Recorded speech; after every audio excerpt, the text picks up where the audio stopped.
festival to you. Fringe Radio. Hello again and welcome to the fifth of our 28 daily programmes coming to you from Radisson Blu Hotel in the heart of Edinburgh. And in today's show, a mix of some of the best interviews from the first week from Cal Halbert, Mitch Benn, Kate Butch and Gareth Mutch, plus new interviews with Rosie Jones and Liam Lambie. This morning I took another walk on the Royal Mile, chatting with some of the people behind the various shows happening at the Fringe, but we start with music from Ariana and the Rose.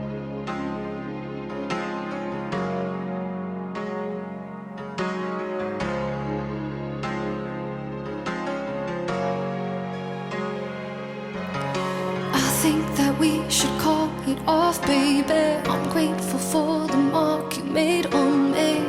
And to keep it that way, I don't think I can stay. I think that we should call it off, darling. It's taking up too much space in our hearts now. Let's leave on a high, find the good and goodbye. Who knew a word could cut you right open, it's over. What if I never heal like I've done before? What if I can't erase my body with yours? Like a fever pitch, it's getting me high. What if it's just a part of our history? And nothing can change what you mean to me. Don't make stories up in your mind. I just came to say goodbye. Oh, I just came to say goodbye, baby.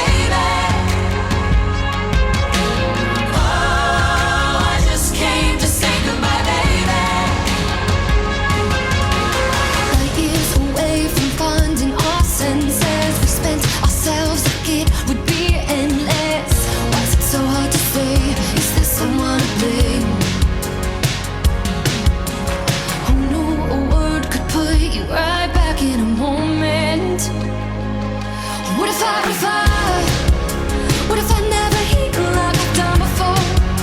What if I can't erase my body with yours? Like a fever pitch, it's getting me high. What if it's just a part of our history?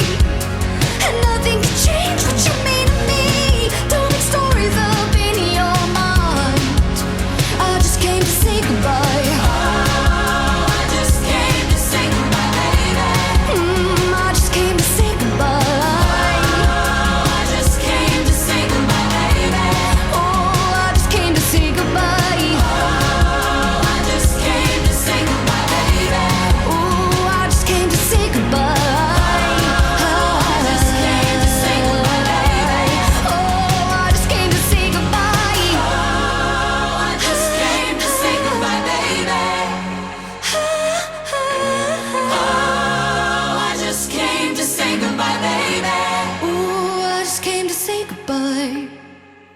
That's Ariana and the Rose. I just came to say goodbye, and you can see her in the show The Breakup Variety Hour at Studio 4 at Assembly George Square Studio, venue 17 at 5:20 most days until August the 31st. Now, earlier in the week, it was a joy to hook up with drag queen sensation Kate Butch. You've certainly got some stamina, haven't you? One day off between the 5th and the 30th of August. I know. I don't know why I've agreed to that. I think I'm going to have to take a lot of vitamins, cheesy chip wraps every day. I think that's the goal. Now, of course, you're no stranger to the Fringe at all. You must know what you're letting yourself in for. Yeah, I think I counted, and I think it's my 8th Fringe in various different guises. Like, I started off doing university improv, as I think everyone does, in 2015, which feels like a long time ago, I know. And then on and off. But yeah, it's like riding a bike, isn't it, I think? I'll ask you again on the 30th. Ask me on the 19th, my day off, my God. Oh, yes, you're having one day. What are you going to do on your day off? I've just seen the Alpine coaster that's just on the outskirts of town. Right. You go up to the top of a hill and sit on basically a bobsled on a track, and you go down it. Oh my goodness. I don't really care about seeing any shows. I'm so sorry to everyone at the Fringe, but I'm here for the Alpine roller coaster. The Alpine roller coaster, that's something we're going to have to investigate, I think, because I haven't heard of that. But and I'm from Edinburgh, so you've pointed me in an unusual direction there, which I will investigate. But clearly, being at the Fringe is a bit of an addiction, isn't it? It is. I think it's like childbirth, from what I hear, that it's a little bit painful and traumatic sometimes, but as soon as it's done, you forget that and you want to have another one. And it's a brand new show you're bringing to the Fringe this year. It is, yes. It's my first ever full stand-up hour. The other shows I've done in the past have been a little song, a little lip sync, some games, some silly business with the audience. But this, I thought I want to challenge myself and do a full hour of stand-up. Interesting. And of course, it says in the blurb, because I have read it, I have done my research, and it says you're on a mission to be a better person. You're not a bad person in the first place, are you? I didn't think so, but it's come to my attention that I am the dirt worst. And yeah, the show is about me trying to be better and improve myself, mainly through the use of proverbs. It's called A Kate in the Hand is Worth Two in the Butch. So it has to be about proverbs, really. Yeah, it's just me on a mission to improve myself and the quality of my life and the lives of the people around me. And whether I succeed or not, I mean, people are going to have to come and see and find out. And of course, I'm sure you're going to be talking about trolls in your act. Yes, not the dolls with the big hair, unfortunately, although I'm a big fan of those. But aren't we all? Yeah, as a person who's been on the telly once or twice in a wig, looking sparkly, I have had my fair share of comments on the internet from people who bad people have a lot to say. But they're very interesting, and the mileage of material that I've got out of them. I mean, I've got a full Edinburgh show out of them. I'm very grateful to them. Even Ricky Gervais posted a really nasty comment with a picture of him grinning in front of it. All he does is expose someone for what they are. Yeah, absolutely. And if anyone's listening who wants to be in the show maybe next year, feel free to reach out and leave any comment. Be creative with it. I like the creative ones. There's some that are really boring, very samey, but when people get really creative, as there's a couple that I show in the show, and I don't block their names out, so their names are front and centre for everyone to see. So hopefully the lovely people of Facebook or Twitter might come and see it in person and say it to my face. Now, you mentioned 2015. That's a long time ago. And, of course, things have changed dramatically. I mean, we've just mentioned social media, which wasn't really around back then, not to the extent that it is now. How have you kind of dealt with that over the time? It's been a journey. This year, I thought I'm going to finally end the toxic relationship I have with Twitter, and I deleted the app off my phone. Because ever since that Elon Musk's got involved, it's just become a horrible cesspit that you can't even report people if they say something horrible, or there's no consequences. So I thought I will end this, because it used to be such a lovely place, Twitter, back in the day when it first started. It did, yes, absolutely. You mentioned, of course, your television, and of course we can't talk to Kate Butch without mentioning RuPaul's Drag Race, which you were on, and very, very prominent on that, and Celebrity Mastermind. So here's a drag queen who has brain power. Well, yes, you say that, but you don't mention what my specialist subject was. That was my next question. The people around me were doing things like Anne Boleyn and the Industrial Revolution, and I did the greatest film series of all time, which is, of course, Shrek. You've all got to have a specialist subject. I wore out that VHS watching it. So what about the general knowledge, though? Because obviously, you have to get through your Shrek, but then, you're tested with your general knowledge. It was good. The thing that let me down was geography. My first question, they said, what's the tallest mountain in the world? And for some reason in my brain, I said, I know it's Everest. I have to say Everest. But then I was like, they're tricking me. It's a lie. It's a joke. So I just said Kilimanjaro, and it wasn't. And then it kind of lay the precedent for all the geography questions that they asked me. But they asked me 2 musical theatre questions, which, thank God for that, because I scraped by. And my apologies to the wonderful Olga Koch, who is also here in Edinburgh. I think I beat her by 2 points, and it was nail biting. And I suppose you've got some nice nails as well, haven't you? I to bite. Actually, yes.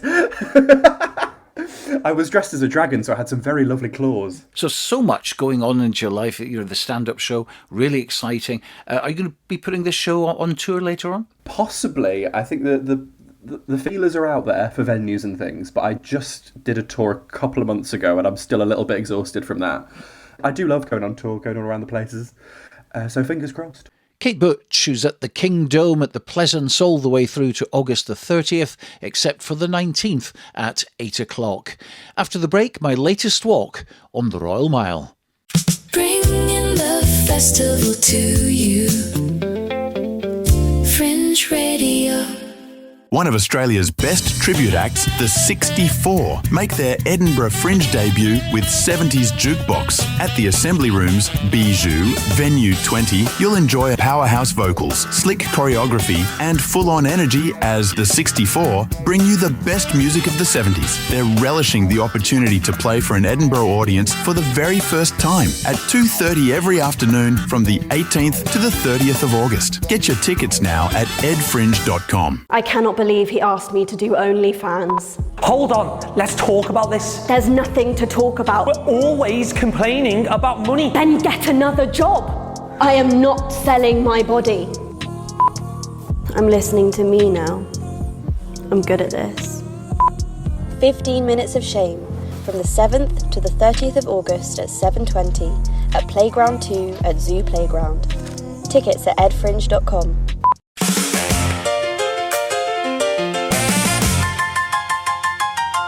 Black Blues Brothers, Let's Twist Again. Fringe favourites, the Black Blues Brothers are back. Expect a rock and roll jukebox, a train station and lots of acrobatics. Every day from August 5th to August 31st at 5 p.m. at McEwen Hall, Bristow Square.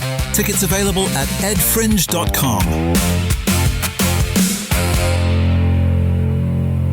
Print it, copy it at the copyandprintshop.com. Your printing is made easy at the Copy and Print Shop. We specialise in rapid printing services, leaflets, posters, brochures, banners, business cards and more. Collect your order at our Glasgow print shop or have it delivered wherever you are. Find out more at thecopyandprintshop.com. Print it, copy it at the copyandprintshop.com. The science of chaos. Alternative history. Rock and roll. I'm Michael Anderson from Boston, and you've got to come to my multimedia fireworks, Elvis in Chaos. Hallucinatory images, ecstatic raves. Greenside at George Street, first week of Fringe. Lime Studio, 5:15 p.m. Hey, pay what you can. You won't be bored. What is the most powerful force in the universe?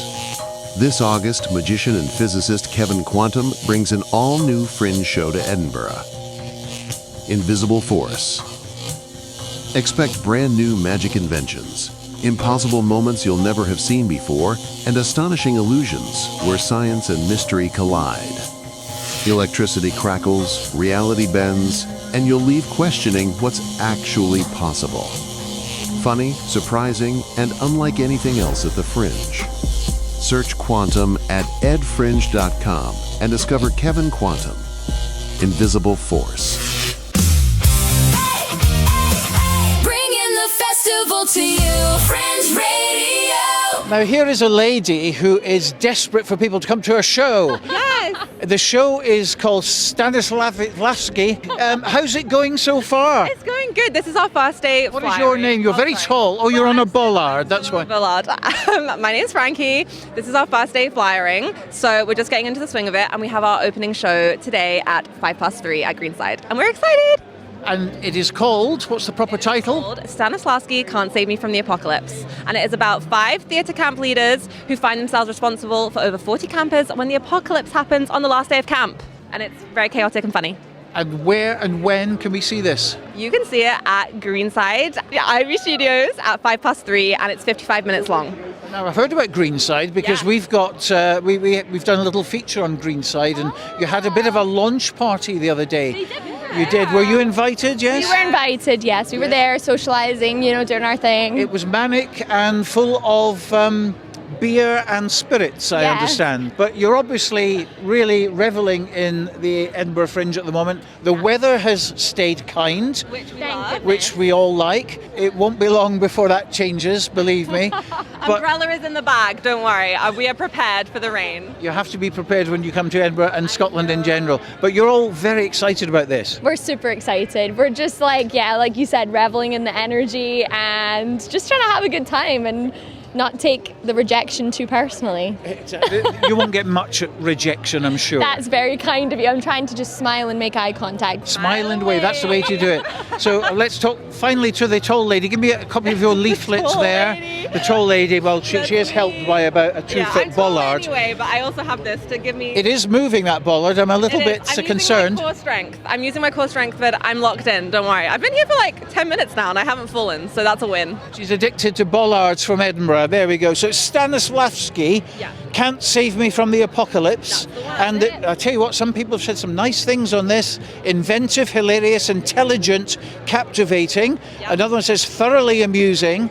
Superb acting. They're talking about you. They are. They're talking about all 5 of us. We're all very talented and we're super proud of it and it's super fun and we would love for people to come and see it. Of course you would. Greenside at George Street, venue 236. Get a copy of the big directory and that will weigh you down as well by the time you get up to the Royal Mile until the 22nd of August and it's on at 3:05. Girls, I wish you the best of luck. Thank you so much. So good to see you again. Bye. So we're certainly getting our money's worth on the Royal Mile today. The Battle of Frogs and Mice is another sandwich board, and there's 3 people here who are desperate to talk to me. Let's talk to you first. What's your name? Hello, I'm Howard. Hello, Howard. You've got a frog on your shoulder. Did you realise this? Yes, it's General McMud. He's a very important member of the Frog Army. Tell me about this play.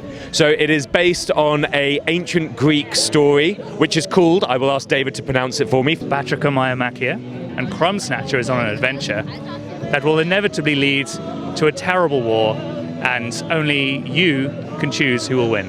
Now, this is an interactive storytelling show for the whole family, isn't it? Yes, correct, because it says that on the poster, and we are nothing if not honest with our advertising. Must be true. It must be true. It must be true. And yes, there's puppets, there's live music, there's, competitions for the audiences to see who might have the loudest squeak or who may have the longest leap.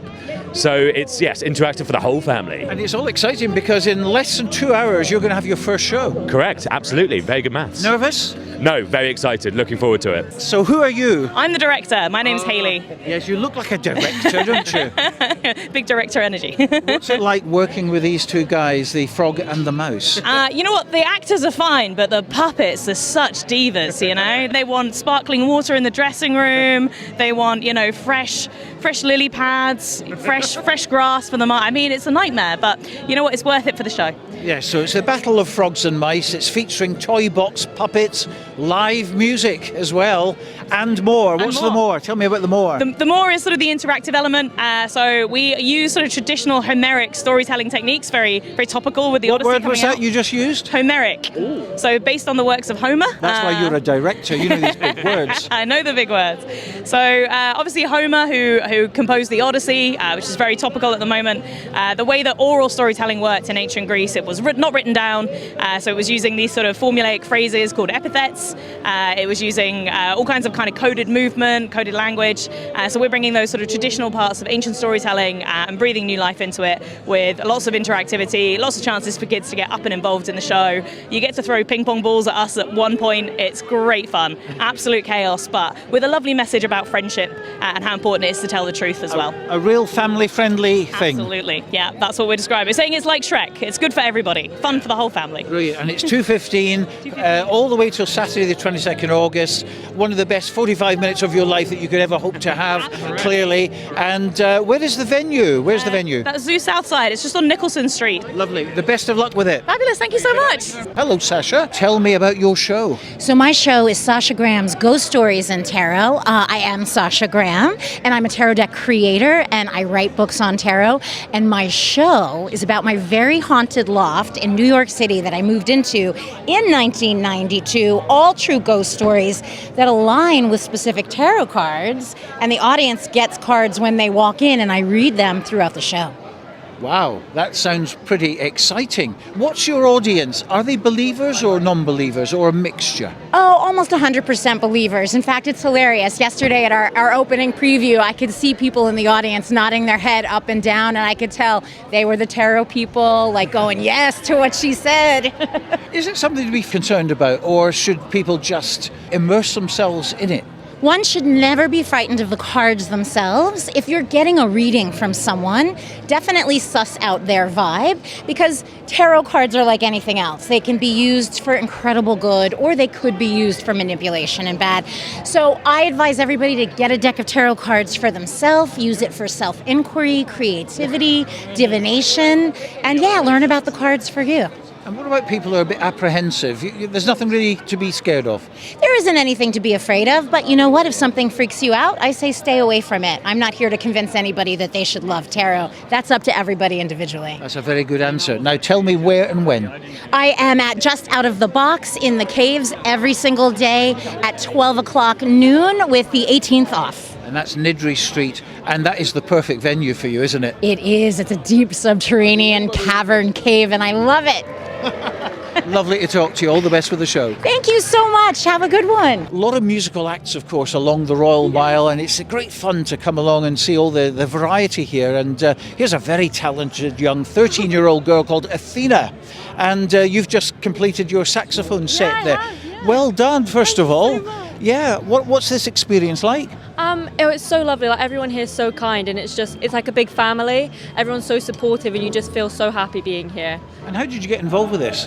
Well, I go to the Aberdeen City Music School, and it's always been something that I've wanted to come down and busk in, because a lot of our older pupils busk a lot, so they've always been saying, oh, go do this, so do that. So I thought I would come down here and give it a shot. Yeah. So how does it work? Because I just missed your set, sadly. Otherwise, we would have heard a little bit of you. But I mean, that's a beautiful looking sax there. Thank you. So I put a speaker together with my MP3 player, and then that just plays my tracks, and I just play to them. It plays backing tracks for me, so then I can just play on top of them, and then it's like having a band next to you, which is really helpful to keep in time and stuff. It must have been a real buzz, because there was obviously a lot of people surrounding you. Yeah, it was so much fun. I mean, everyone's just so lovely, and it's just so great to be able to let people have such a good time and a good experience. We see a lot of young buskers as well playing guitar and singing, but not many playing sax. Why saxophone? Well, my parents were both musicians, and that was the one instrument they couldn't play, so I kind of drifted towards that. It looks very hard. I think it's all difficult in the beginning, but once you get used to it, you understand that you've got the same different keys and you go through it. It really just takes time. I would say it's difficult when you first try it, but it gets easier as you continue. And do you have a favourite saxophone track that you like to play? Yeah, The Chicken, which I just ended up with. That is my favourite track right now. And are you doing the Royal Mile any other days? Yeah, I should be here for 10 more days, so I'll try and be here as much as I can, but I should be here at least once a day. Brilliant. Well, we wish you the best of luck. Thank you so much. So that's a packed edition of the Royal Mile Walk for today. And of course, there will be another one tomorrow. Bringing the festival to you, Fringe Radio. Well, let's go back to earlier in the week when one of my guests was Scottish comedian Gareth Mutch, and I certainly had a lot of fun chatting with him. The title every year is a bane. I always overthink it and always worry about it. And the sort of comedy I do and the sort of stuff that I find myself talking about every year is kind of these sort of self-deprecating stories where I go in with good intentions, but I mess it all up somehow. And I just think means well was a nice blanketed term for kind of what my life is. People, after I go into a room, I make everyone feel weird and uncomfortable, completely on accident, and people mutter, he means well. What is it about the Fringe, though? I mean, everybody absolutely loves it, and comedy stars and people setting out in comedy, it's like a magnet, isn't it? They're attracted to the Fringe. Yeah, it really is just the best time, Like, there's so many comics that do it, and there's so many comics that couldn't get the sort of audience that they can really get in the Fringe. Like, the Fringe is a completely separate beast to anything else within comedy. Like, you could sincerely have one person on one night, and then the next night a packed room. There's no rhyme or reason to it. There's no sort of route to success, but it's exciting, and the fact you get to do it every day. I do quite like that feeling of, if one does go a bit wrong, immediately wash that off, we go again tomorrow. Yeah, and of course, I mean, as you say, you walk out some nights, you don't know whether there's two people in the audience or absolutely packed. And I suppose you just have to get on and do your same show. That's the apprenticeship, isn't it? Yes. Oh, it teaches resilience. I'll definitely say that. I'm. I think this is my 6th hour this year, and I could tell you horror stories of the first few. Go on then. We've got time. Well, my favourite one was I did my debut show at the Gilded Balloon, Rose Theatre. Lovely venue, lovely staff. I had a great time that month. But I remember there was this, I think they had like I don't want to say rule because that makes it sound a bit more rigid than it maybe was. But if you sold 4 tickets, you couldn't pull the show. The show had to happen, which I thought was fine. And there was one day, I sold 2 tickets, and it was just this couple. And I'm just like through the day going, "This will pick up. There's not a chance this doesn't pick up." And then like an hour before the show, well, still 2. It's gonna pick up. They're all just waiting last second. And then right before the show starts, still on 2. So I go out and speak to them. And I say, "Listen, guys, we could walk away from this. Forget this ever happens. We can change your tickets to another day. Or just whatever, or if you want to do it, I'll do the show." And then the couple kind of look at each other having a wee chat, and they were like, "Yeah, well, I mean, we saw you at the stand, and that was a busy room, and we liked you, but this might be a bit awkward if it's just the 2 of us. Could we come back on Saturday?" And I went, "Absolutely, no worries at all." And then my front of house person just turns to me and like with her headset on and goes, "You've just sold another 2 tickets." And I just turned to him and went, "Right, show time. See you in there." Awkward.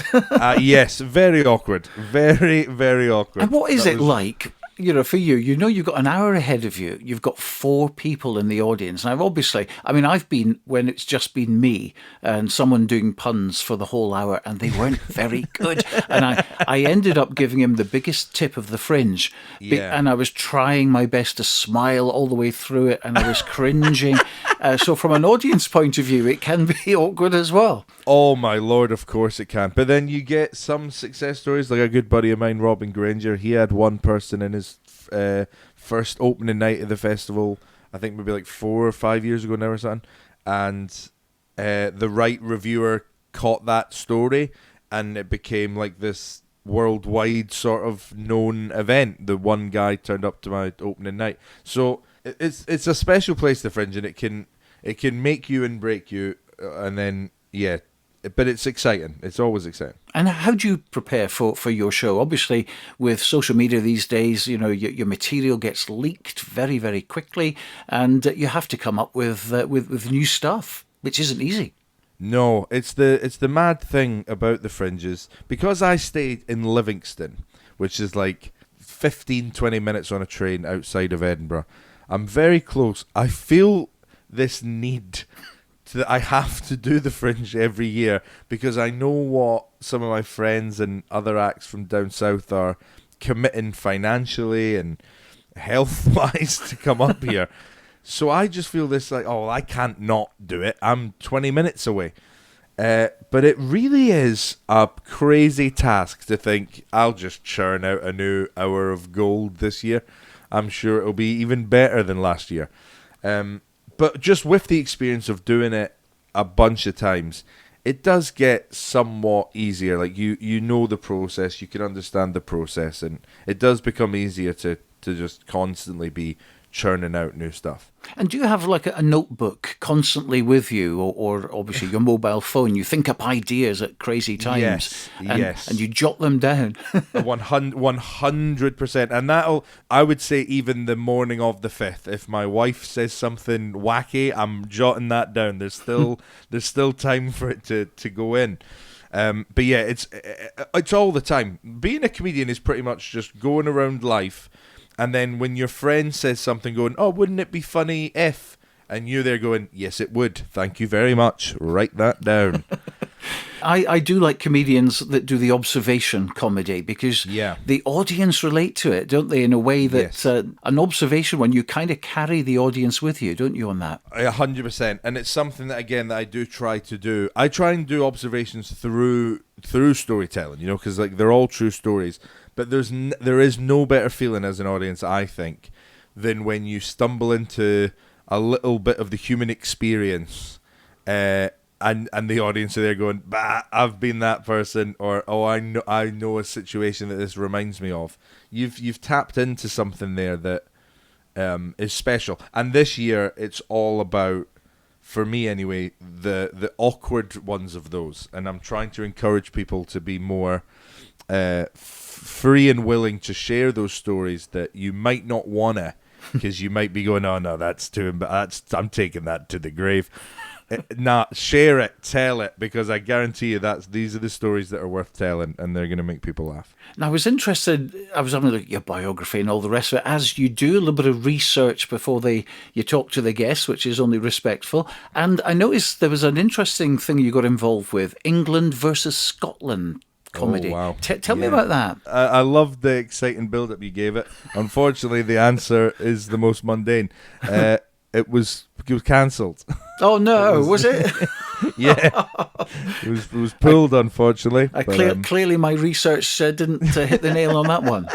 That couldn't have been better. I've done a bit of research, as you do. So here comes the big question. Yeah, sorry. No, I was very excited to do it, and it seemed like a cool thing to do. But unfortunately, it was all stuff out with their hands, but the promoter had to cancel it, unfortunately. Right, so what would it have been, and could it come back again? I think there's every chance in the world it could come back again. I've worked with the promoter a bunch on another tour he does called The Scottish Comedians. I really like him, he's great, he runs a lot of good shows up in Scotland year round. I mean, I would absolutely do it again. It was basically 3 Scottish comedians, 3 English comedians, and we were all just going to do like little sets. And then maybe at the end there was like some sort of audience vote for who won. But all of the shows were in England, I think. There was only a few in Scotland. That's not on. We were up against it. Yeah, we don't do very well away from home. We don't do very well at home, really. Famously.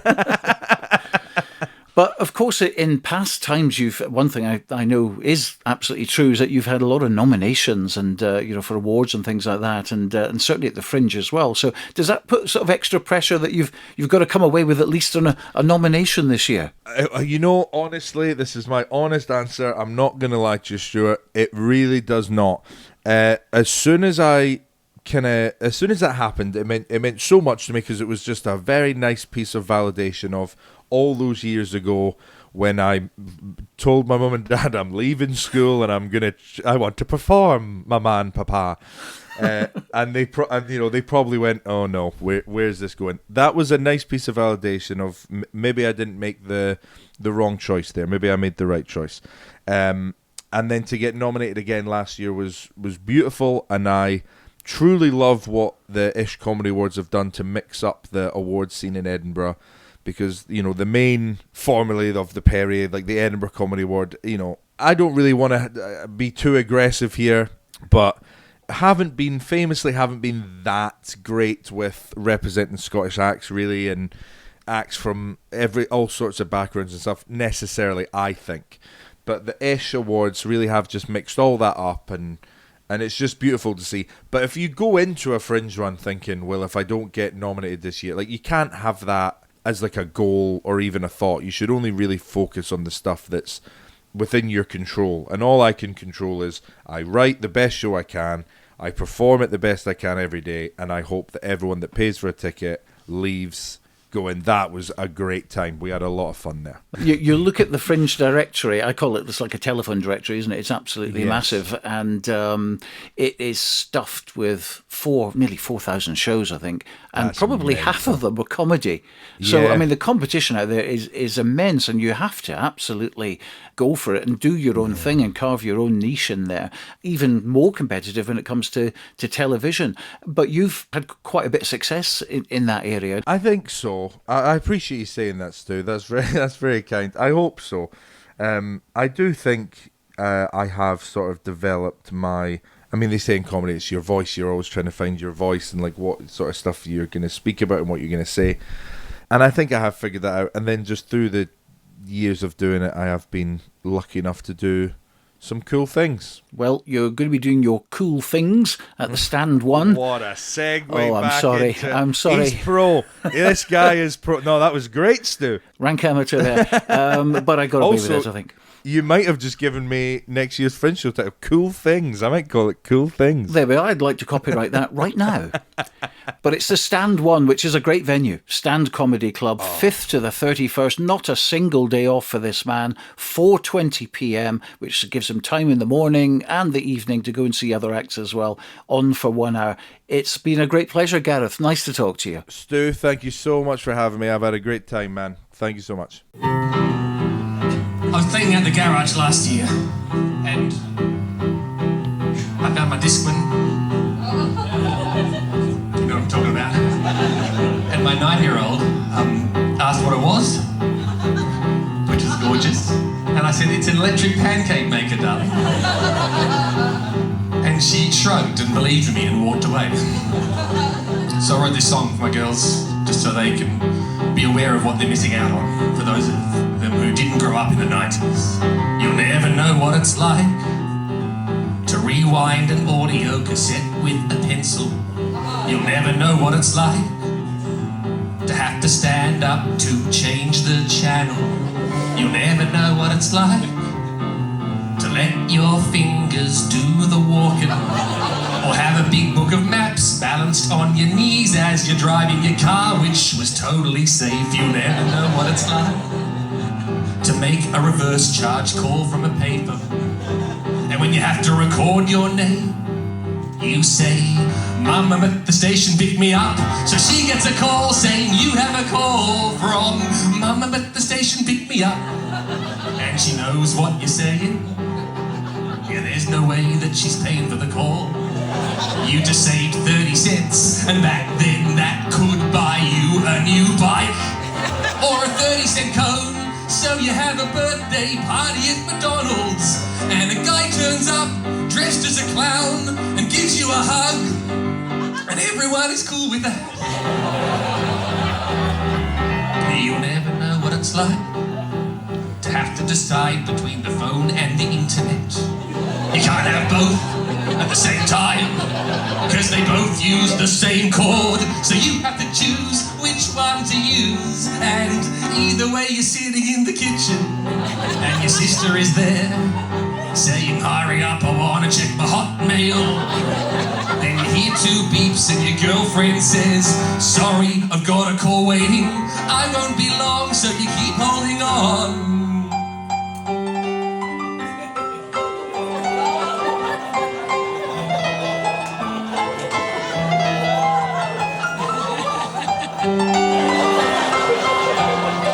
She comes back and she dumps you. True story. I still love you, Melissa. You'll never know what it's like to have to wind on when you've taken a photo, when you've just spent 13 minutes wondering if it's worth taking the photo at all, because you've only got 24 shots and you're not going to see them for a month when you collect them from the chemist. And sometimes he would comment on which photos were his favourites, and everyone was cool with that. You'll never know what it's like to have nightmares about the millennium bug. Yeah, we laugh about it now, but back then we were scared, so we stocked up on pasta and toilet paper and locked ourselves in our house. Actually, you know what that's like. And you'll never know the kind of rage that comes from getting angry with a paperclip that wants to write a letter. And you'll never understand the urge to grab it with both hands and rip it straight out of the screen, and then get a pair of pliers and pluck out both its eyeballs and cut it into pieces and send it to Bill Gates with a note that says, look, I wrote a letter on my own, Bill. I'm a big boy now. It was a different time. It was a simpler time. We fed our Tamagotchis and we wore tie-dye. We thought that Austin Powers was the funniest guy. We gave ourselves a headache reading Magic Eye, but you'll never know what that's like. one of the many Australian acts performing at the Fringe this year, Sammy J, and I'll be chatting with him in the next few days, so listen out for that. That was his hilarious song about the 90s, and if you're of a certain age, you'll totally relate to that. And before it, we heard from Gareth Mutch, who is appearing at the Stand 1 all through the Fringe at 4:20pm, except for the 17th.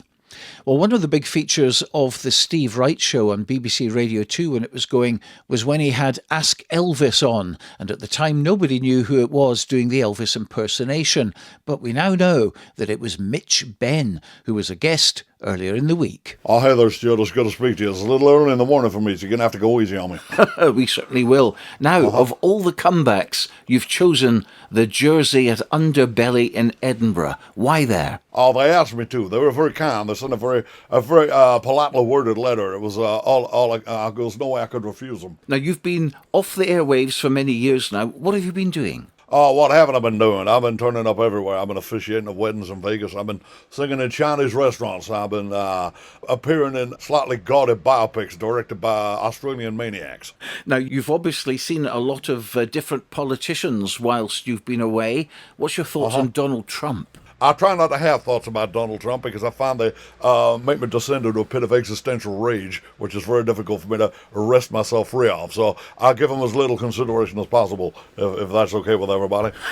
If you were to give any advice to any of these young, talented people here at the Edinburgh Fringe, what would it be? Get everything in writing and don't leave town without your money. Very good advice indeed.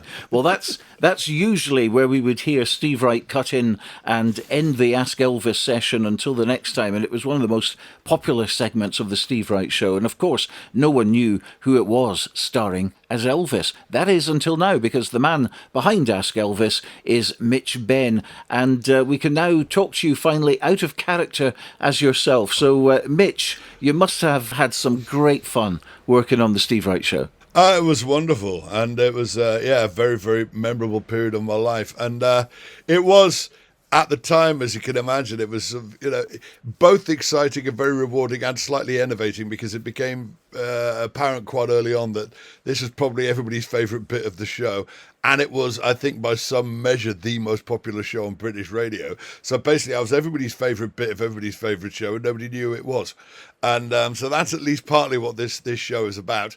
But it's also memorialising. It's not really memorialising Elvis, because Elvis doesn't need to be memorialised. As I say in the show, everybody already knew the basics, and then Baz Luhrmann's movie came out and everybody knows all the details.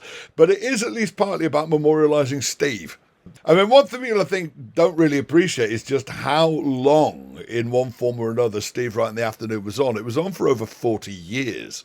It started on Radio 1 in 1981, and then it ended on Radio 2 in 2022, which is insane when you think about it. So it's partly a sort of a tribute to Steve and what he achieved with that show, but also just, sharing the memories of what a good and in many ways very weird time it was being a part of that show. And what a loss as well. I mean, as an entertainer, as a DJ, and as a friend as well, because we all thought he was our friend. You, of course, knew him personally.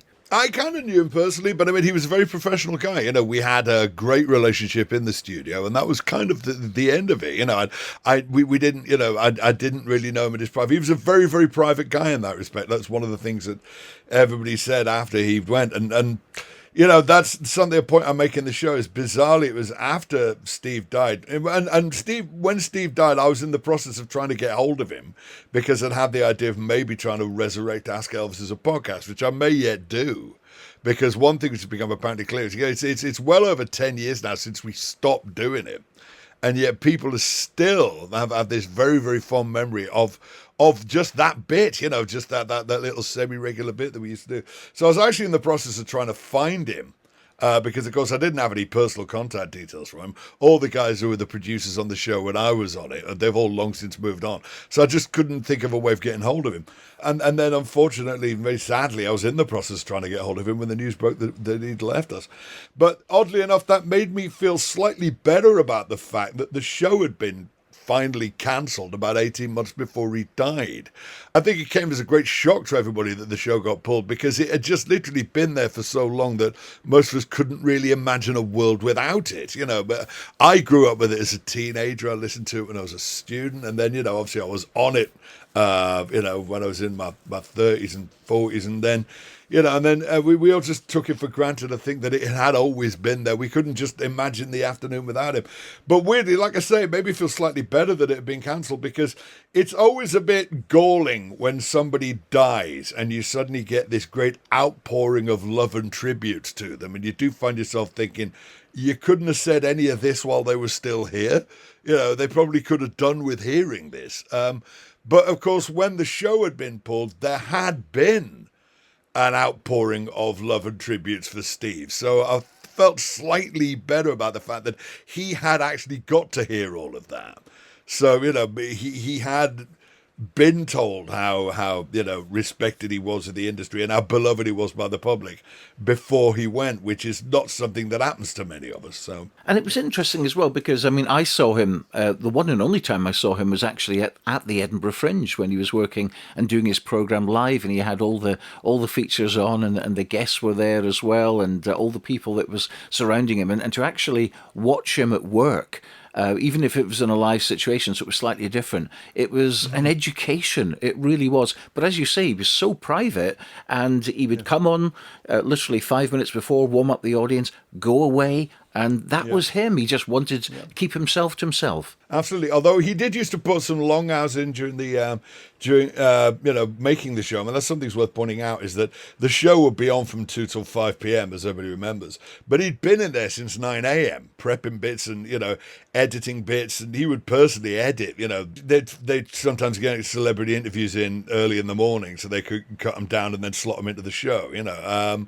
And so he'd be in there from like 9 a.m. every day. So he used to put in like 8 hours just to do a 3-hour show.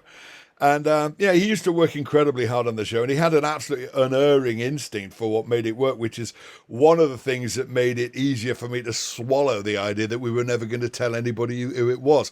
When we started Ask Elvis in about 2004, the first decision that we made was that we were never going to say who it was doing the voice. And obviously, I remembered that back when I was a student listening to it on Radio 1, one of my favourite sections of Steve's Radio 1 shows, I don't know if you remember, but he used to have long rambling conversations with Mick Jagger. Like Mick Jagger would appear in the studio and he'd have like this long conversation with Steve about everything. And they never admitted that it wasn't Mick Jagger. It was, of course, Phil Cornwell. but they never actually owned up to who it was, pretending to be Mick Jagger at the studio. And I remember thinking that actually made it much funnier, is that they never owned up to the fact that it wasn't the real Mick Jagger.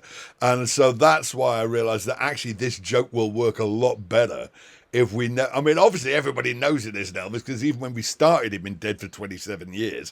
But, you know, but one of the things that was amazing about it is the sheer goodwill that people showed towards the concept, because nobody ever tried to screw it up. Nobody ever went, all right, Elvis, or whatever your name is, you know, everybody completely went along. Hello, Elvis. Hey there, son. How's it going? Yeah.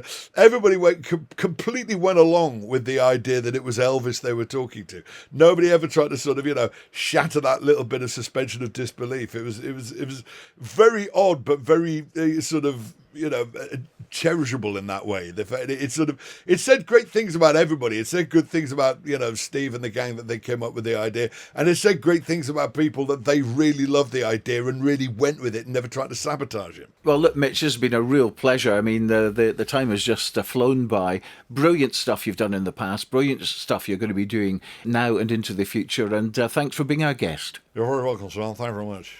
And you can see Mitch Benn asking Elvis at the Jersey Room at Underbelly at 4 p.m. all through the Fringe, except for the 18th. Now, yesterday on the Royal Mile Walk, I bumped into the Golden Lion Voices a cappella group, who gave me a brilliant impromptu song, which was absolutely brilliant. Take a listen. Bum, bum, wa-da-ba-dum, bum, bum, wa-da-ba-dum, wa-wa-wa, wa-da-ba-dum, wa-wa-wa, wa-da-ba-dum, wa-wa-wa, wa-da-ba-dum, ba-ba-da-ba-da-ba-da. Well, Alibaba had them 40 fish, Arizona had 1,000 tails. Busting you in luck is up your sleeve. You got a bright emerge, you never fail. Power in your corner now, ammunition in your hand. Yeah, a punch. Well, all you gotta do is rob that lamp, and I'll say, Mr. Aladdin, sir, what will your pleasure be? Let me take your order, jot it down. You ain't never had a friend like me. No, no, no. Life is your restaurant, I'm your maitre d'. Come on, whisper what it is you want. You ain't never had a friend like me. Yes, sir, we pride ourselves on service.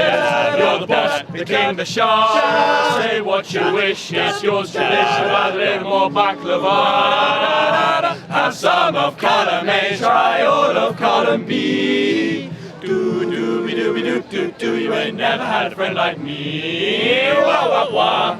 Oh my, wah, wah, wah. No, no, wah, wah, wah. Na, na, na, da, da, da, da. Can your friends do this? Can your friends do that? Can your friends pull this out the little hat? Can your friends go? Do. Can your friends go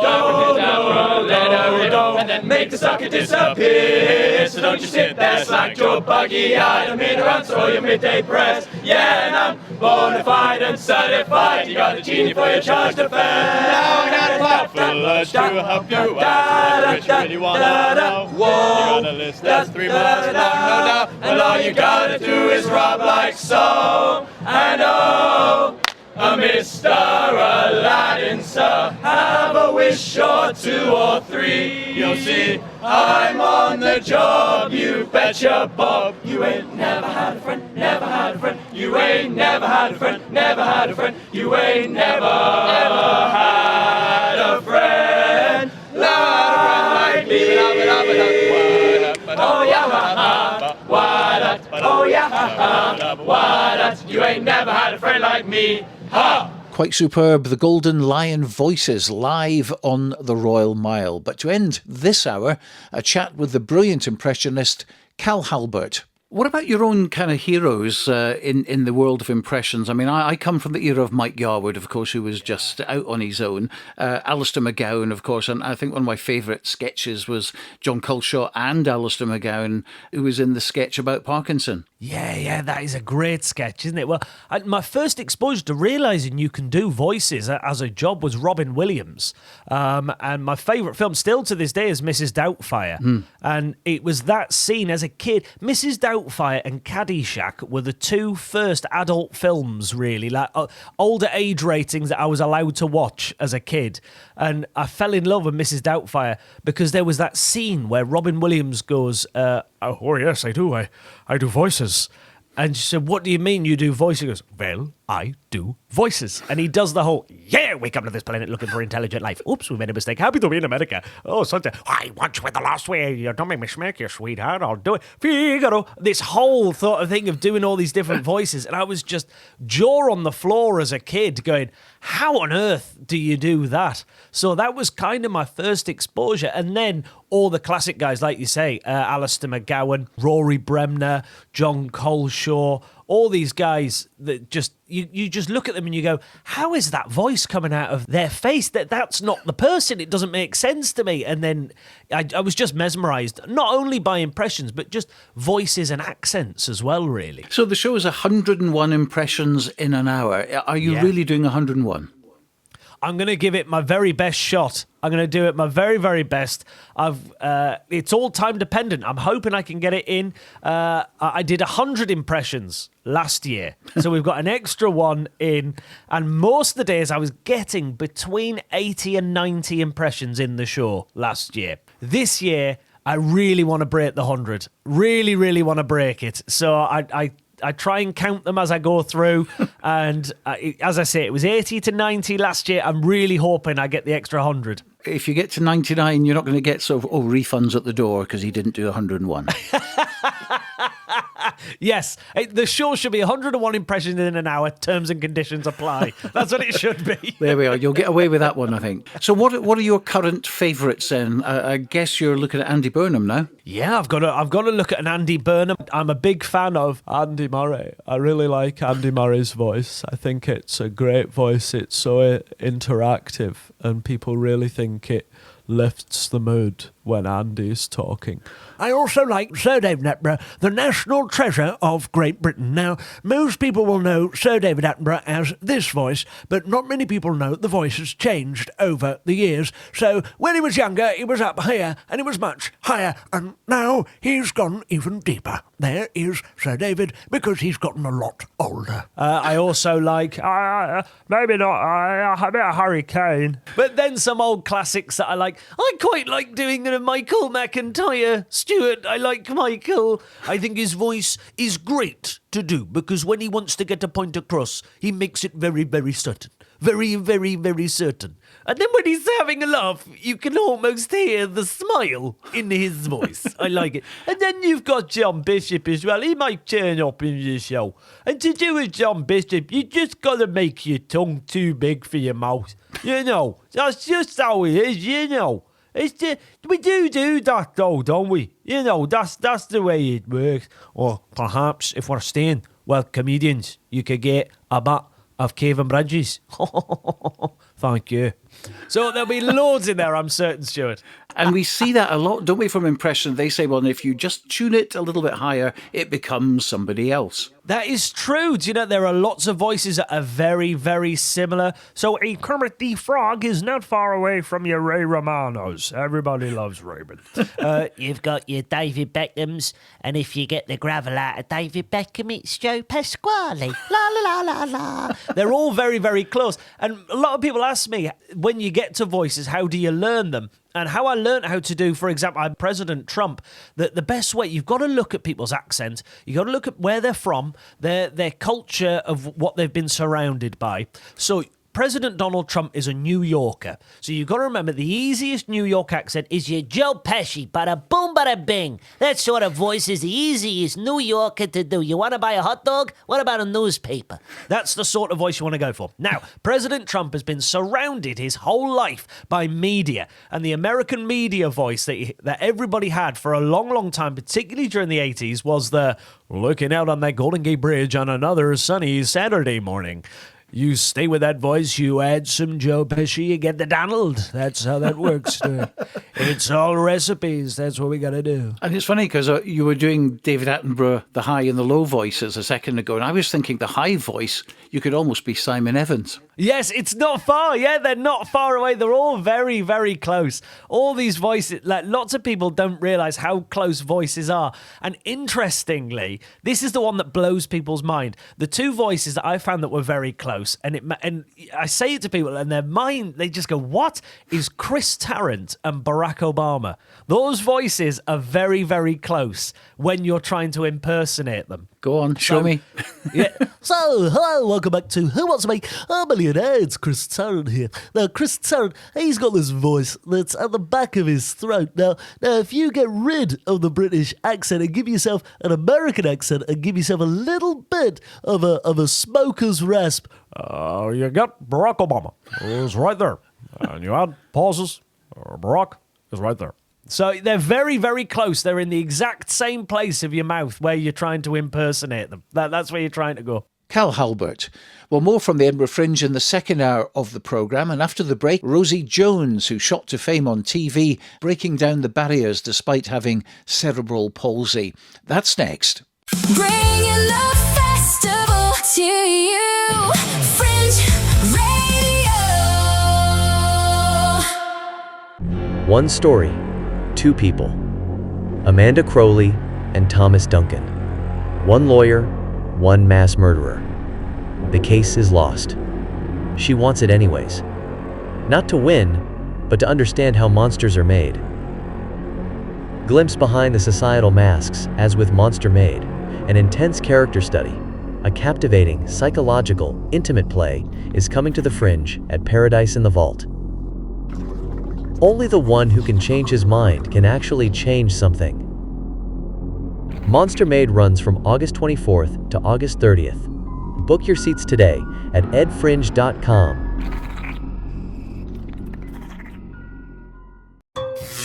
What is the most powerful force in the universe?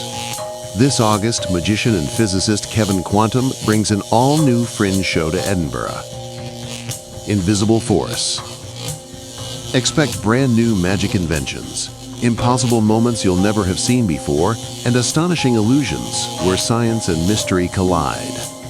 Electricity crackles, reality bends, and you'll leave questioning what's actually possible.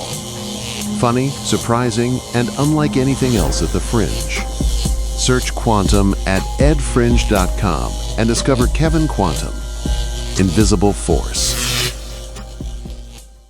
Bringing the festival to you, Fringe Radio. Well, I'm absolutely delighted. Joining us is Rosie Jones, who, of course, has shot to fame over the past few years. Welcome to the programme. Oh, hello. It's so lovely to talk to you. Now, you're obviously looking forward to the Fringe in a big way. I am. I tend to come every year because I love it. This year, for the first time in 7 years, I'm doing the whole run. I cannot tell you how excited I am to be there for the whole shebang and to take it all in. There's two shows, really, isn't it? Because you're doing a one-off night, which is a work in progress for your brand new show. And, of course, your existing tour is called I Can't Tell What She's Saying. It's a last hurrah for I Can't Tell What She's Saying, as you can probably guess from the title. It's a cheeky little jibe to all the haters out there who send me abuse because I'm disabled, and I'm really proud of that show. I really feel like I tackle a lot of serious topics in a lovely, funny way. And yet, like you said, when I'm up there at the Fringe, I feel my most creative. So I thought, what better place to have a go at writing my next show than right there in Edinburgh. So yeah, I'm only doing one night. It's gonna be very loose and chaotic, but I got the bare bones of a show that I will hopefully tour next year. So yeah, if you want to see the very beginnings of a show, come and see me. Inevitably, there are people out there who have total admiration for what you've achieved, and you've hinted on it just now. There's others who don't get you at all. You have this way of ignoring the online abuse, but it must be difficult. I know you laugh it off, but you must sometimes feel that it gets to you. But, you know, somehow you carry on. Like everything, some days are harder than others. I'm very lucky to be surrounded by a lot of friends and family who support me. I speak very openly about being in therapy and having a counsellor to talk through the bad days is incredible. I take everything on social media with a heavy load of salt because you cannot take on a stranger's point of view about your life and what you do. So yeah, it is difficult. I have a lot of coping mechanisms in place to protect me, but more than that, I have always found that the positive overrides the negative, and every single day people come up to me and say, "We love you, keep doing what you're doing." So like everything in life, you just got to focus on the good and the positive.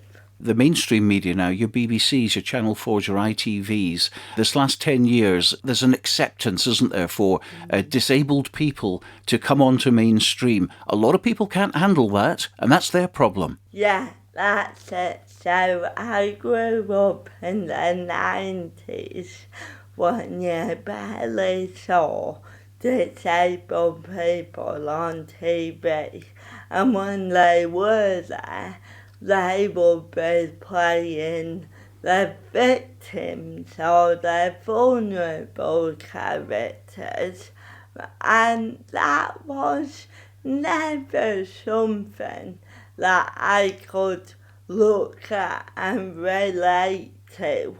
So I thought, no, I want to get up there, I want to be my positive, authentic self. I wanted to show that not every disabled person is a sad, crying, miserable victim, because we're not. That's not the reality of what it's like to be disabled. But on the whole, we get out there, we live our lives, we have jobs, we have families, we have children, we have lovers, we have friends, and we just want to show that we're just like everybody else. Disabled people kind of put you up as on a pedestal, don't they? They're a bit of a hero. You're fighting their cause, and you've always fought their cause. Yeah, that has always been something that has been so important to me. I'm very aware that there are not nearly enough disabled people with a platform as big as mine right now. So I really want to use my platform for good and to make change. I'm always very aware that I do not want to speak for all disabled people. I just speak for myself and my experience, but I do not think I'm the Messiah. I cannot speak for a quarter of our population, and I will continue using my voice for good. Things like last year I launched the Rosie Jones Foundation that helps people with cerebral palsy with a focus on mental health through peer-led counselling sessions. I will continue to use my voice, my platform, and who I am to make the world a better place for disabled people.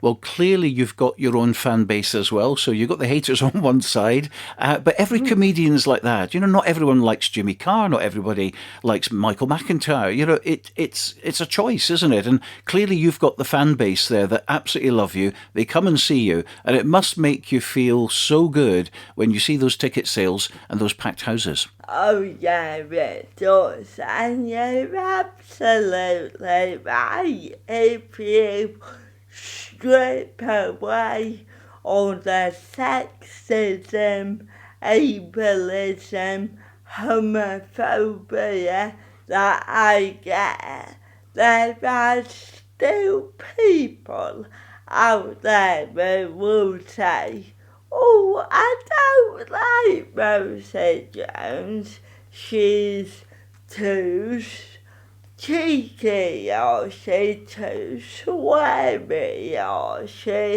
I don't get a sense of humour, and that's absolutely fine because comedy is so subjective. It is actually what I love about it. You can watch the same show next to your friend, and at the end you could say, that was so funny, that was brilliant, and your friend could say, I hated that, I did not find a single thing funny. Don't worry, that's fine, as you said. I'm very lucky that I do have a load of people who do come, who do like my comedy, and I feel very, very grateful that they do. When you're going about your daily life and people approach you, you don't know whether they're going to be complimentary, they're going to have a go at you. I mean, obviously we know about the keyboard warriors and we don't care about them because they're faceless. But you must have had experiences where people have actually been quite aggressive towards you to your face. Yeah, that's it, and I don't want to get into it now because it's actually a key part of my show. So if you want to hear the proper story, come to my show. But yeah, I did have quite an affronting situation last year when a man came right up to my face and was not very complimentary of me and my job and what I do, and that floored me because I was out in public. I felt very exposed, and since then, as I said, I've been very on my guard because when someone comes up to me and they say, Rosie, I have absolutely no idea what they're gonna say next. It could be a very lovely compliment, they could just want a photo, or it could be quite a negative, aggressive interaction, and that makes the world's a very scary place for me right now. And what about security? Are you in a situation where you can have your own security to look after you day on day? No, not really. Unfortunately, I am not Tom Cruise.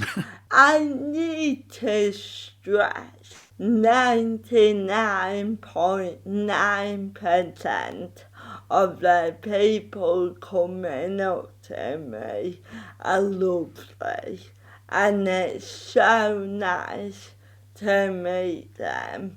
Can you tell me something as well? Because we all look at the social media, we look at the red tops, as they call them. Sometimes they have their own agenda, don't they, of how they're going to spin a story. Obviously, there was that bit of controversy involving something that you said involved Jimmy Carr and it involved Ricky Gervais. What's the actual true story of that, so that you can tell us now? Yeah, well, I don't know Ricky well, but I do know Jimmy.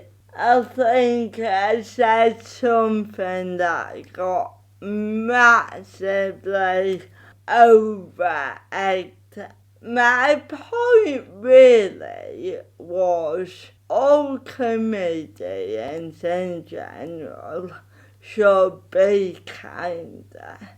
They should think about jokes more ethically, and it came at the point where Ricky was telling jokes about trans people, and my biggest point was Jimmy and Ricky as white, straight, cis, privileged men with a huge platform and a real power to make difference should not be using that power to poke fun at trans people who are an incredibly small percentage of society who right now need our love. What I want to get in at is basically stop talking about topics in a negative way that have absolutely nothing to do with you. They all have their own kind of following, their own way of doing things, and certainly you know what you get, don't you, when you're going to a show like theirs, and they would obviously see it in a different way. Yeah, maybe, but what I would say is minorities are getting victimised all over the world. I don't think there's anything clever or funny about that at all in a society where more and more people are in jeopardy and in danger because of who they fundamentally are. I really think we can be nicer, be kinder, support people, and be funny at the same time. Well, we certainly respect the fact that you are able to use your platform and speak out about all the issues that are important to you. You're going to have a ball. You're there every day. You're showcasing your new show as well, which we're all looking forward to. And I think you're going to be absolutely in for a treat. Oh, thank you so much. It's been so lovely to talk to you. Lydia keeps my toothbrush in her apartment, and she never complains. Well, hardly ever. And then jokingly she says, boy, it's been so long since I've held you. I nearly gave you up for dead. I nearly gave you up for dead. I nearly gave you up for dead. Lydia, Lydia, how come you understand? I can offer you nothing at all. This is more than I had planned. Lydia, Lydia, I am at your command. At least until morning comes, and I must be off again. I must be off again. Lydia, you know I always talk about conscious decisions, about running my own life. But maybe I'm fooling myself. It's a role I like to play. 'Cause more often than not I'm down here on the corner. I'm sorry I woke you.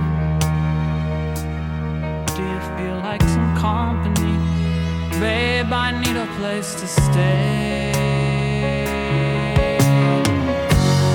Lydia, Lydia, how come you understand? I can offer you nothing at all. No, this is more than I had planned. Lydia, Lydia, I'm at your command. At least until morning comes, and I must be off again. I must be off again.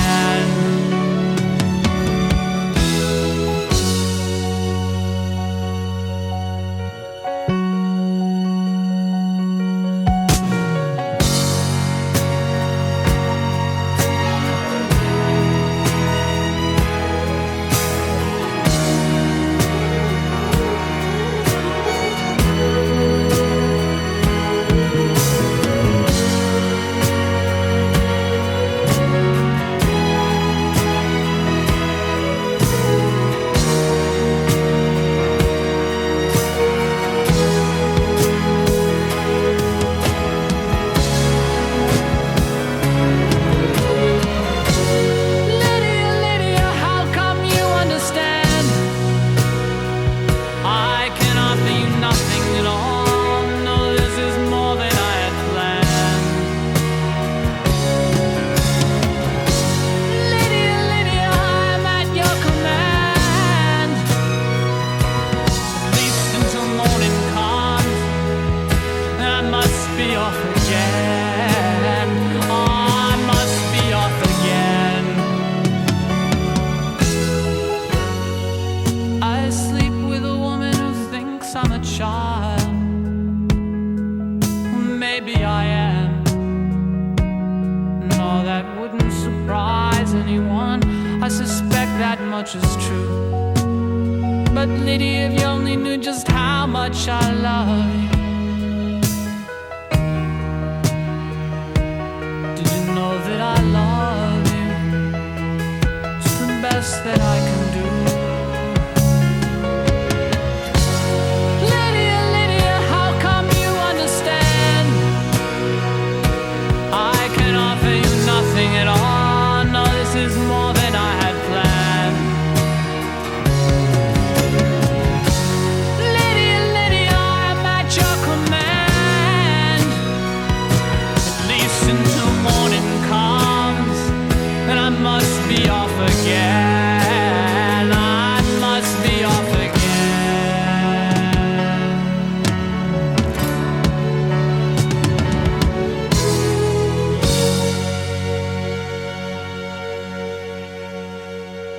Dean Friedman and Lydia, and Dean is doing a couple of shows only this year on the 15th and the 16th at the Sanctuary at 7:30, doing his full 90-minute show. Well, there's a very gritty play out at the moment called When We Were Young, set in Glasgow. It's been written by Liam Lambie, who also stars in the production, and he's with Hugh Brown. Liam, you wrote the show, didn't you? Yeah. What was the inspiration for writing the show? I think growing up in a scheme, like I did as well, I think it's hard to find representation of yourself sometimes in theatre. There's either a lack of or a misinterpreted representation of working class sometimes in theatre. So what I wanted to do was tell a real story looking beyond the headlines and beyond the stereotype that Neds have become, to show real people and real stories. It's set in 1990s Glasgow, but it really could still apply today, couldn't it? Yeah, that is. It's like in 2005, Glasgow was named the murder capital of Europe, and during the late 90s, that's when things were getting bad, which is when you see these characters. But young teams and knife crime and everything is in their eyes all over the full of the UK now, not just in Scotland. Gang culture in the 90s, I mean, it was such a big part of Glasgow, and although Glasgow put on the big face, Glasgow smiles better and things like that, one city of culture, there was an underlying darkness about Glasgow too. Yeah, there was like the shadows where things were happening in the shadows, but it was the light that was being shown. But the gangs were there. They were everywhere. Like anybody who kind of grew up in the mid to late 90s saw them, whether they were involved in gangs or not. The gangs were there. They were in schools. They were everywhere. Believe it or not, I don't sound it, but I grew up in Springburn. Oh, did you? Yes, and my dad's business is still in Springburn. Oh, really? So my brother runs my dad's business, a plumber's merchant in Springburn. So I got posh and went to Bishopbriggs and then through to Corstorphine eventually. But you never grow out of Glasgow. Glasgow never leaves you, does it? No, it doesn't. It doesn't at all. And I think this show is one of the reviews we got last year is unapologetically Glaswegian, and I think that's something that it is and something we pride. We don't shy away from the language. We don't shy away from the Glaswegianness of the story. Last year we did the Fringe as well, and we sold out a run. And we had a man who came from Japan, and he spoke to us after it, and he said, I don't understand a lot of what was said, but I understood everything that happened. And he said the show transcended language, which I thought was a lovely thing for him to say. It is, isn't it? And but the show itself doesn't pull any punches, literally. No, it doesn't at all. I think at the start you see the characters, you see the light-heartedness of the characters, you see their friendship, their bond, and then throughout it you see their loyalty, which isn't always a good thing. They're loyal to a fault, if you want to say that. Like they're young men who are forced to become men when they're probably too young to be, and just because they're grown up in a situation where that's what needs to happen. And not only written the play, but you've written a book about it as well. That's right. Yeah, I wrote a novel. The script was published, and when it was published, loads of people bought it thinking it was a novel. So I thought, well, why not just write it as a novel? So the novel was just published last month, and it's released this month. So that's good timing for the Fringe. And at the Fringe, I mean, you were here last year and you won a Spirit of the Fringe award, which was great. Yeah, it was amazing. Last year we actually were very lucky. We went away with 4 different awards, one being Mervyn's Spirit of the Fringe, yeah. So what do you hope people will take away from the play? I hope when they leave, they look beyond the stereotype of Neds. They see that there's real people in real situations involved. It's not just a case of bad boys doing bad things. There's underlying things, whether that be generational trauma, whether it be environment, whether it be situation, poverty. Like there's other reasons behind it. It's not just a case of bad boys doing bad things. As I've said, it's about looking beyond the stereotype to see the real people. And Glasgow, going back to Glasgow and where we grew up, Glasgow has tried to reinvent itself and has knocked down a lot of the slums and the tenements and even the multi-storey flats have gone, the Red Road flats have gone. Yeah, they're gone now. But I don't think it has quite succeeded in that. And even now we're talking, the George Square is being redone and will reopen in October, and we've had the Commonwealth Games, which was great, shows that positive side of Glasgow. But there are two sides to every city, but I think Glasgow has particularly got 2 sides. They're revamping George Square, but while they're revamping George Square, they're cordoning off Buchanan Street because there's fights and stabbings, and just the other week there was stabbings in Suckyhall Street. Three different people stabbed over the course of a weekend.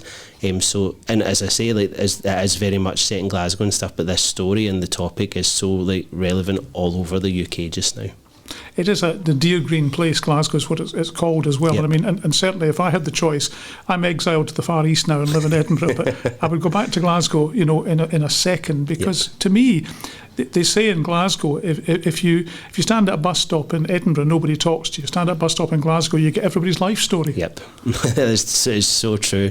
And I think what this tries to, you see these kind of real people and you hear their stories, which is something that we try to do with this. We try to make, the story's not true. The show's not based on a true story. However, every single character in it is based on somebody I grew up with. So every single person's based on somebody who was at my school or who was in my friend group and stuff. And it's about giving these people representation, because I obviously left school and went on to become an actor and written shows and produced shows and stuff. And a lot of my friends haven't, and they necessarily wouldn't go to theatre because they don't see themselves in theatre.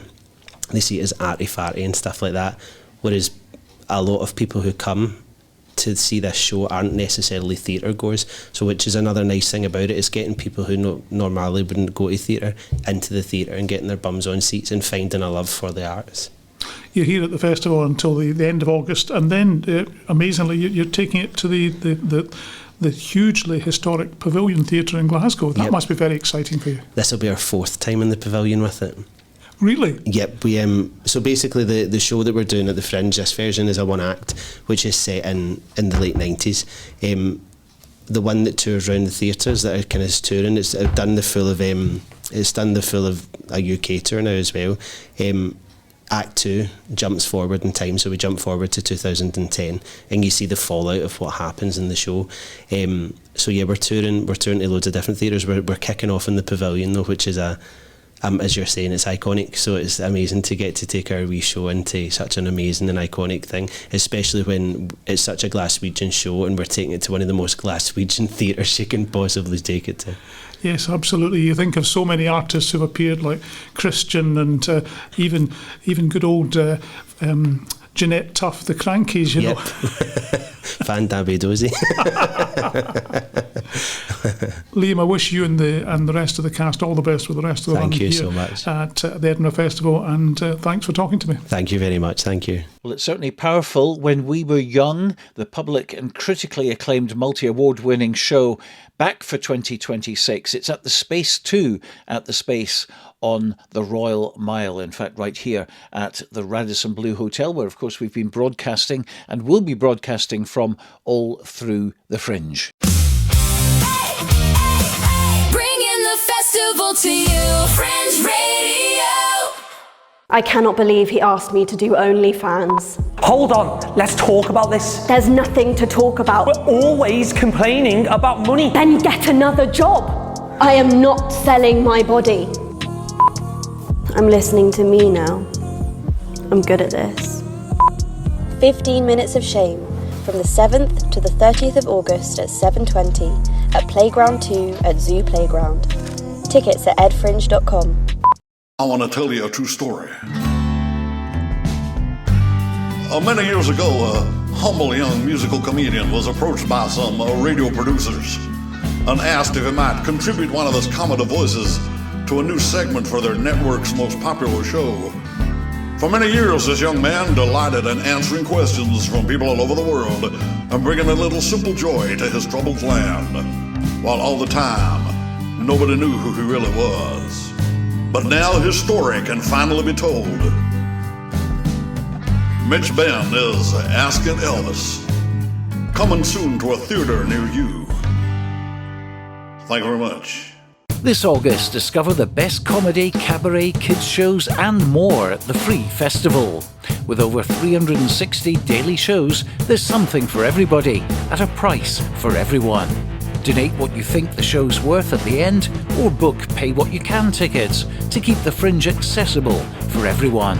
The Free Festival, the real spirit of the Edinburgh Fringe. Full programme at freefestival.co.uk. One story, two people. Amanda Crowley and Thomas Duncan. One lawyer, one mass murderer. The case is lost. She wants it anyways. Not to win, but to understand how monsters are made. Glimpse behind the societal masks, as with Monster Made, an intense character study. A captivating, psychological, intimate play is coming to the Fringe at Paradise in the Vault. Only the one who can change his mind can actually change something. Monster Maid runs from August 24th to August 30th. Book your seats today at edfringe.com. Bringing the festival to you, Fringe Radio. Well, probably the oldest actor at the Fringe this year is 82-year-old Cara Wilson, who's married to actor Tom Conti and the mother to Nina Conti, the ventriloquist. Cara is no stranger to the Fringe at all. She's been here many years and is as enthusiastic as ever, presenting her play Helen Bradley, Painter and Storyteller, where she paints whilst delivering the story of the late great painter. Tell me, first of all, how you got involved in this production, Helen Bradley, Painter, Storyteller, because Helen was an iconic figure. I mean, she's less well known than maybe some I have done. I did Beryl Cook, I did Vanessa Bell, and then I chose Helen Bradley.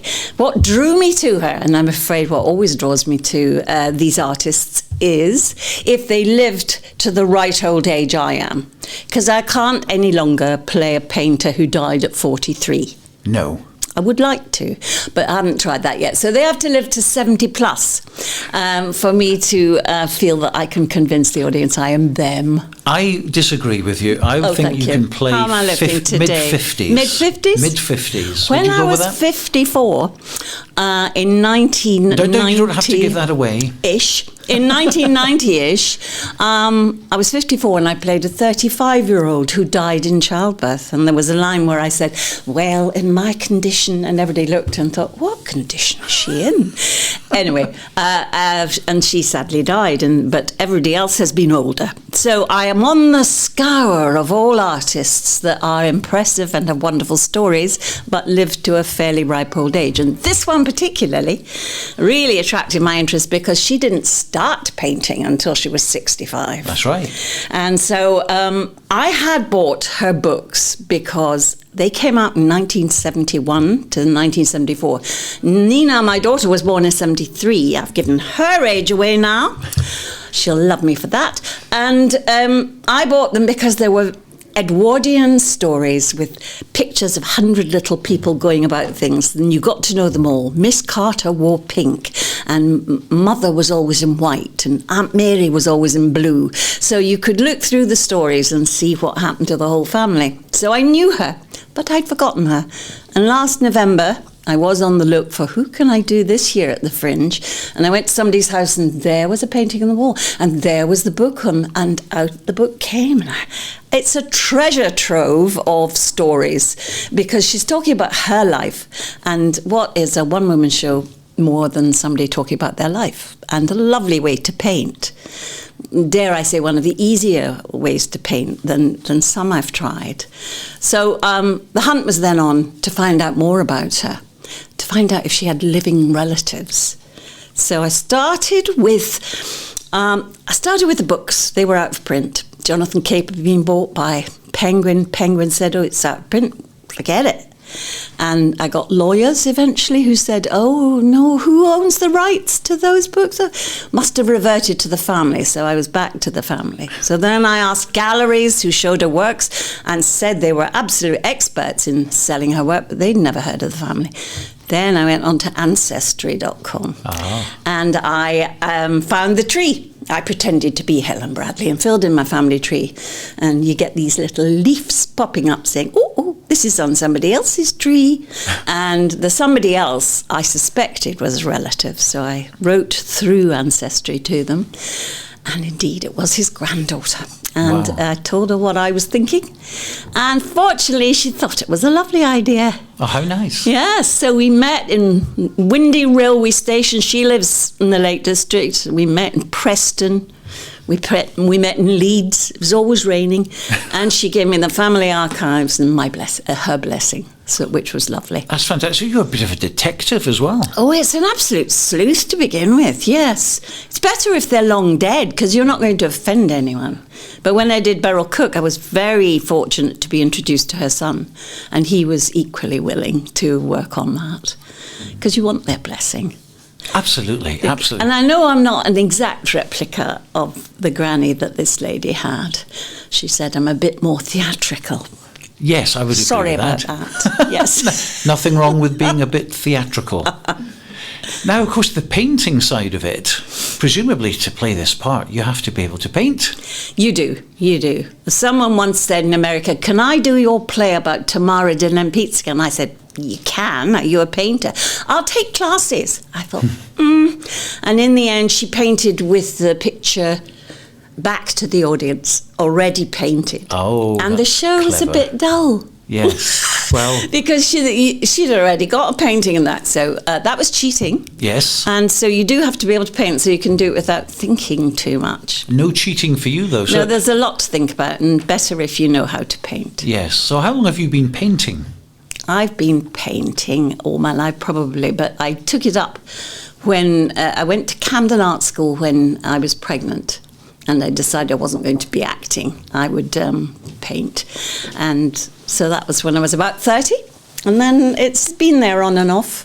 I paint portraits mostly, but I'm now most excited about painting like somebody else. Yes, and of course, at 80, I mean, to you, 81 is just a number, isn't it? Clearly that's just a number. Now. 82 now. I know, I just sprung into the next year. Yeah, congratulations. Thank you. That's right. But, I mean, you cycled here to the studio I today. know. You bounded in like know. a teenager. What's the secret, please? I did wake up thinking, am I stupid? My daughter said, can I give you a lift in the car? I said, no. Am I Scottish? Yes, maybe. Am I Presbyterian? Maybe. No, it's a lovely way to travel, to go on the bike. And the hard bit is to balance your palette. I have the palette with the colours mixed on it. I haven't time to mix the colours in a box, and it has to be strapped to the back of the bike. And you mustn't fall off your bike because the paint would all mix, and that would be a disaster for the show. But it's a fantastic experience. I mean, you've been to the Fringe since, what, the 1960s? 1963 was my first. Wow. Can you believe? Yes, I was 2 then. A long time ago. But, I mean, you must absolutely love it. There were only 39 shows on the Fringe. Yes, it's 39. expanded now. Now there's 3,600 and God knows what. I know. It was mostly the university dramatic societies from all over the country. That was and we were coming from Glasgow University. Yeah, absolutely fascinating stuff. And this is the 6th time, I think, doing this particular show. Is that right? This is the 6th play I've written. The 6th play you've written, yes. I did one way back in the 90s. You don't want me to mention which 90. I did a Scottish one, and then I did another one. And then I had a long break, during which I was not idle. I was helping Nina, who was developing her career as a ventriloquist. I was helping her look after her boys. Yes. So I was at every festival for the last 20 years I've been here, but in a different role. So you mentioned Nina, of course. Let's bring that up as well. Nina Conte, of course, who's again another regular here at the Edinburgh Fringe and has done wonderful things with her ventriloquism, and one of the big stars. You must be absolutely delighted, proud as punch. I'm proud as punch. Who would have thought it? Such a quiet little girl, so shy at school. Who would know she would develop this alter ego and this confidence to go on to stage not knowing what she's going to say or what anyone else is going to say. She's amazing, a powerhouse. And, of course, your husband, Tom. My husband, Tom, who's not been at a festival for a long time. He's not invited. We just let him come up for a day or two. We don't let him linger. Yes, I was looking at one of his films the other day because Slade and Flame has come out. Oh, yes. From a long time ago. They had a big party to celebrate that. Yes, we went to see it again. Yeah. Yes. And, of course, Shirley Valentine. And, of course, let's not forget him being Einstein in Oppenheimer. Yes, that's right. That was lovely. Yeah. Christopher Nolan special. Yes, indeed. Yes, I've got to get round to that one. That's on the shelf to look at. Yes. But let's have a look then. So it's Helen Bradley, painter and storyteller. It's at the Pleasance Courtyard in the cellar. At the Pleasance. It's 11:20 in the morning. It's early, isn't it? It's an early one, but a lot of people want to start casually and then build up throughout the day, but they'll be ready for you at 11:20. That's the joyful thing about Edinburgh. The audience is so game. they're just, they're in for it, aren't they? They decide they're going to do the whole day. So we look forward to seeing them. And you're obviously well up for it this year again. I am. The first one under my belt. I feel completely different from how I felt yesterday. Bringing the festival to you, Fringe Radio. What is the most powerful force in the universe? This August, magician and physicist Kevin Quantum brings an all-new Fringe show to Edinburgh. Invisible Force. Expect brand new magic inventions, impossible moments you'll never have seen before, and astonishing illusions where science and mystery collide. Electricity crackles, reality bends, and you'll leave questioning what's actually possible. Funny, surprising, and unlike anything else at the Fringe.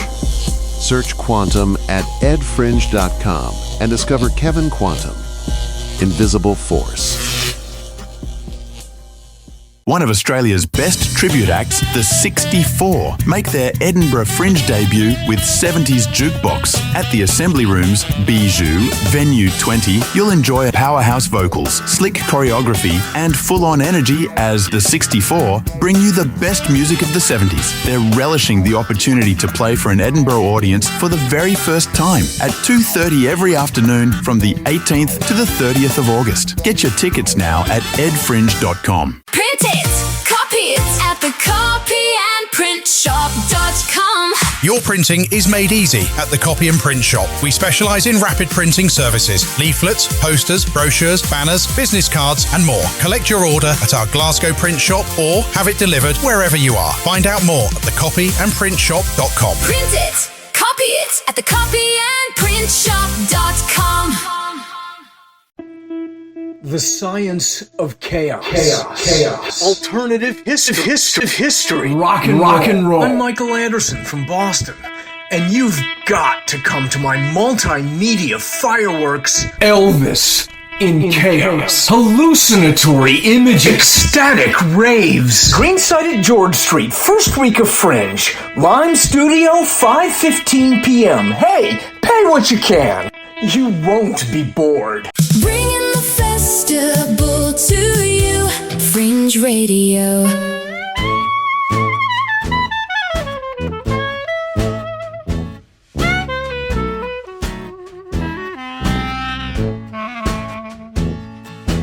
Down in Hogan's Alley lived Nancy Ann, always fussing, fighting with her man. And I heard Miss Nancy say, why do you treat your woman that way? Well, I walked down the alley the other night. Nancy and her man had just had a fight. He beat Nancy round the head. When she rose to her feet, there she said, you low-down alligator, just watch me soon or later. Gonna catch you with your britches down. You abuse me, you mistreat me, you run around and beat me. Still I'm gonna hang around. Take all my money, black and both of my eyes. Give it to some other woman. Come home and tell me lies. You low-down alligator, just watch me soon or later. Gonna catch you with your britches down. And what I'll do to you when I catch you with your britches down.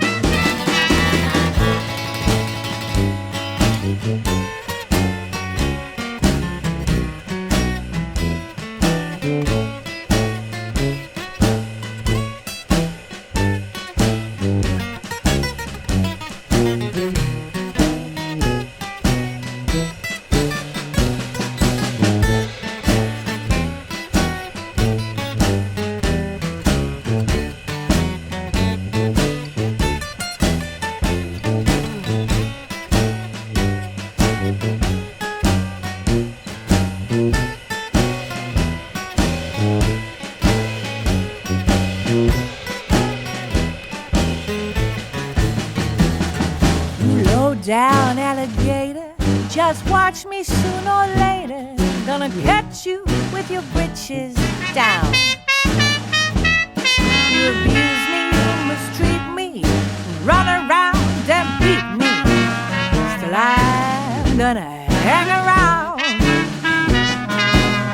Take all my money, blacken both of my eyes. Give it to some other woman. Come home and tell me lies. You low down alligator. Just watch me sooner or later. Gonna catch you with your britches down. What I'll do then when I catch you with your britches down?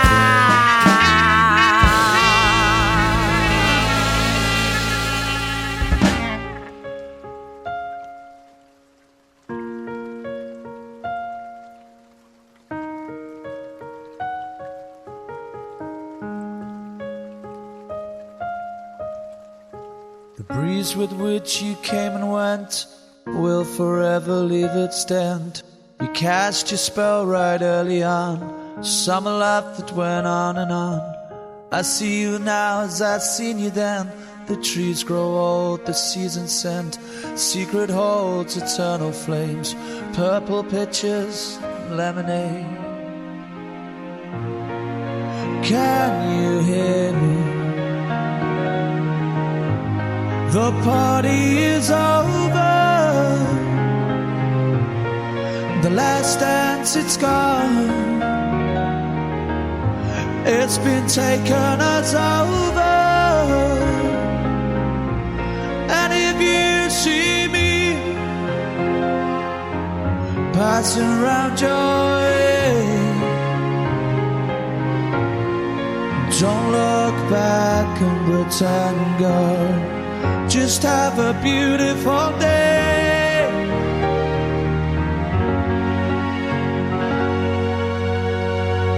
Was it that we needed time, or simply fall right off the line? Cast aside those doubts we had, something good I wish it had. Feel the pangs of what could have been, the things we've done, the dreams we'd seen. I'm falling now, so please let go into the dark, the unknown. Can you hear me? The party is over. The last dance, it's gone. It's been taken us over.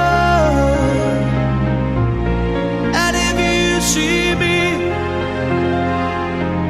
passing around your way, don't look back and pretend, girl. Just have a beautiful day.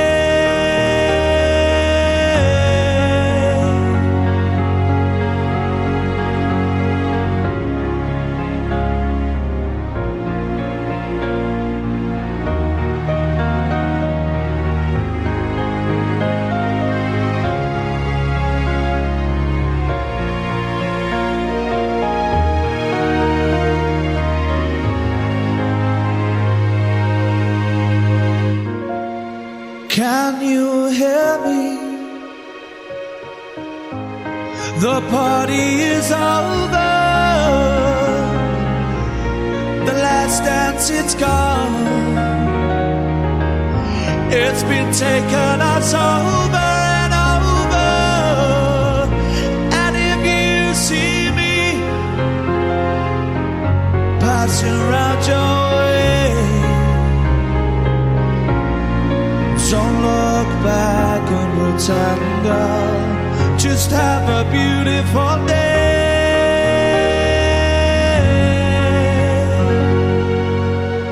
Have a beautiful day.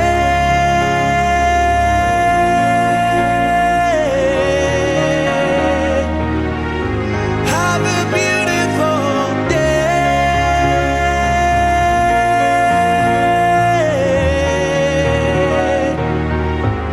Have a beautiful day. Danny Taylor, who was one of my guests earlier this week, he fronts the Tommy Cooper show Just Like That at the Big Yin Gilded Balloon at midday every day, and that was a song he recorded several years ago in his own right. And before that, Ali Affleck with Black Eye Blues, and she's appearing in several different music shows throughout the Fringe. But that's it for today. We'll be back on Fringe Radio again tomorrow, same time, same place. But for now, from me, Stuart Cameron, and the team, bye for now.